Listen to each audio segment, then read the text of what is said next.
ഞങ്ങൾ തുടരും സിനിമ കാണാൻ പോയേ. ഇവിടെ പേയാടുള്ളൊരു തിയേറ്ററിലായിരുന്നു. ഇത്ര ദിവസമായിട്ടും തിരക്കും കുറഞ്ഞിട്ടേ ഇല്ലായിരുന്നു. മുന്നിലൊരു സീറ്റാണ് ഞങ്ങൾക്ക് കിട്ടിയത്.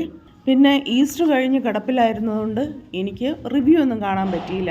അപ്പോൾ എൻ്റെ വിചാരം എന്താണെന്നറിയാമോ, ഇതൊരു ഫാമിലി എൻ്റർടൈനർ ആയിരിക്കും എന്ന് വിചാരിച്ചാണ് പോയത് കേട്ടോ.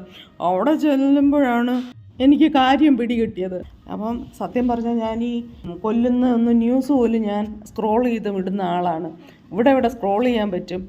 എന്നാലും കണ്ട് കേട്ടോ. ഈ എല്ലൊടിയുന്ന ശബ്ദമൊക്കെ കേട്ടപ്പോഴത്തേക്ക് ശബ്ദം മാത്രമേ കേട്ടുള്ളൂ, കണ്ണിറുക്കി അടച്ചുകൊണ്ടിരുന്നു. എന്തായാലും അവസാനമൊക്കെ ഭയങ്കര ഇഷ്ടമായി. അതിലെ വില്ലനെ കണ്ടപ്പോഴത്തേക്ക് ഭയങ്കര അതിശയം തോന്നി. എന്തോ ഒരു അഭിനയമല്ലേ. ഞാൻ ഉടനെ തന്നെ ഗൂഗിളിൽ സെർച്ച് ചെയ്ത് നോക്കി. അതുപോലെ ബിനു പപ്പനെയും എനിക്കറിയത്തില്ലായിരുന്നേ.